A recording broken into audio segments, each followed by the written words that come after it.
Boa tarde, nós estamos de volta com mais notícias do Brasil e do mundo desta quarta-feira.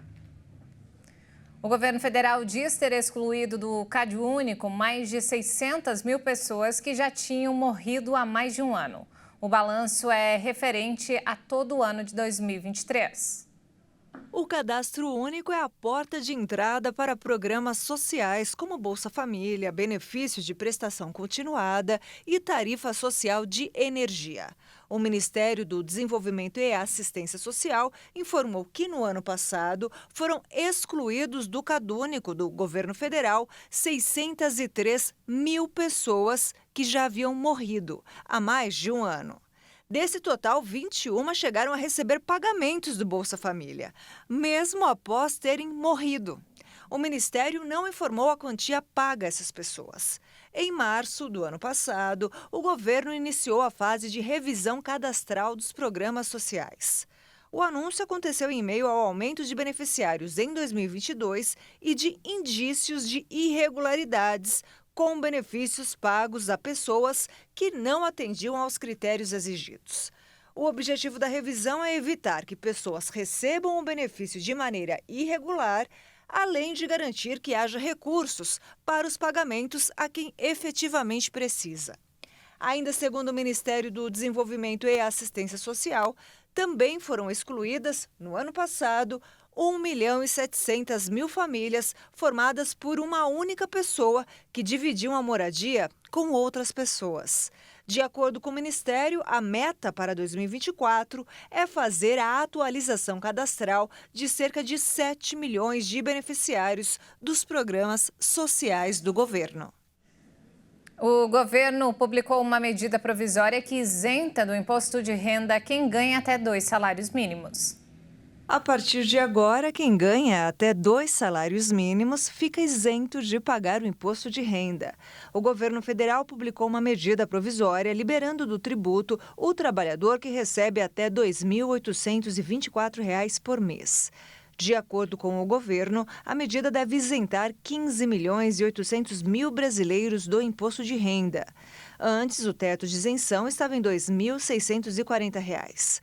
O valor correspondia a 2 salários mínimos do ano passado. Com o reajuste do mínimo, que passou de R$ 1.320 para R$ 1.412 neste ano, quem recebia menos de 2 salários mínimos teria de pagar o tributo. Em janeiro, o presidente Lula prometeu que o governo revisaria a tabela do imposto de renda para incluir esses trabalhadores na faixa de isenção. E hoje é o último dia do julgamento do ex-jogador da seleção brasileira, Daniel Alves. Ele é acusado de estuprar uma mulher em uma boate em Barcelona em dezembro de 2022. A maior expectativa é pelo depoimento do brasileiro e pela apresentação das conclusões dos peritos envolvidos no caso. Há uma série de laudos periciais que serão divulgados que vão ajudar a formar a decisão da Justiça. A decisão sobre se condena ou absolve o réu não deve sair nesta quarta-feira. O Ministério Público espanhol pede 9 anos de prisão ao jogador. A defesa da mulher que o denunciou queria uma sentença ainda maior, de 12 anos de prisão. Olha só, a chamada Lei Ônibus voltou ao estágio inicial de tramitação no Congresso da Argentina. O movimento marca um revés para o presidente Javier Milei. A lei estava em plena votação por artigo quando o deputado Oscar Zago, líder da bancada governista, pediu uma moção para que o assunto volte à comissão, o que foi aceito pelos parlamentares, que dessa forma deixaram sem efeito a aprovação geral prévia do pacote de medidas, bem como os poucos artigos votados em particular até então. Milei reagiu. Em uma rede social afirmou: "Nosso programa de governo foi votado por 56% dos argentinos e não estamos dispostos a negociá-lo com aqueles que destruíram o país." Metade do texto original tinha sido cortado na semana passada e aprovado em linhas gerais na última sexta-feira, quando aliados do governo e opositores de centro-direita apoiaram 300 artigos da Lei Ônibus. Entre os pontos contestados pela oposição estão a concessão a Milei de poderes delegados por um ano, que permitiriam governar por decreto e um eventual controle parlamentar. E falando agora sobre o conflito no leste europeu, pelo menos 5 pessoas morreram e mais de 30 ficaram feridas em ataques russos contra a Ucrânia nesta quarta-feira. Um prédio residencial foi atingido na capital Kiev. O ataque aconteceu durante a visita ao país do chefe da diplomacia da União Europeia, Joseph Borrell, que foi levado para um abrigo antiaéreo. Várias ondas de mísseis e drones foram disparados contra diversas regiões do país. Na capital, o alerta antiaéreo foi acionado pouco antes das 6 da manhã no horário local e durou 3 horas. O comandante das Forças Armadas de Kiev, Valery Zaluzny, afirmou que a Rússia lançou 44 mísseis e 20 drones contra o território ucraniano e que a defesa antiaérea neutralizou 29 mísseis de cruzeiro e 15 drones. O Ministério da Energia informou que linhas de alta tensão foram danificadas e quase 19 mil residências da capital ficaram sem energia elétrica na margem leste do rio Dnieper. As autoridades ucranianas também relataram ataques com mísseis nas regiões de Mykolaiv, Kharkiv e Lviv, próxima da fronteira com a Polônia.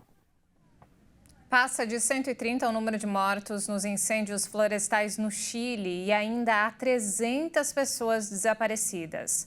Ontem à noite, o comando do Corpo de Bombeiros de Vina del Mar, uma das regiões mais atingidas, declarou como encerrada a emergência florestal e agradeceu o reforço de quase 2.000 bombeiros que vieram de 7 regiões do Chile para ajudar no combate às chamas. Eles agora vão se concentrar no trabalho de rescaldo e de ajuda à população, já que muita gente perdeu tudo o que tinha. O Chile contabilizou 176 incêndios e os bombeiros ainda combatem 28 focos. O fogo se espalhou por 290 quilômetros quadrados, uma área equivalente ao tamanho da cidade de Guarulhos, aqui na Grande São Paulo. Essa é a pior tragédia em 15 anos no país. E cerca de 6.000 hectares de florestas nativas foram consumidos por um incêndio na Patagônia, Argentina. Autoridades demonstram preocupação com a falta de previsão de chuvas para os próximos dias. Estima-se que 200 hectares tenham sido queimados na região sul do parque, na área de Braço Tristeza, que só pode ser acessada por barco através dos lagos. Vários circuitos turísticos foram fechados como medida de precaução. Desde 25 de janeiro, as autoridades também combatem um incêndio em uma grande área de floresta no Parque Nacional Los Alerces, na província de Chubut, um patrimônio mundial da Unesco por sua biodiversidade.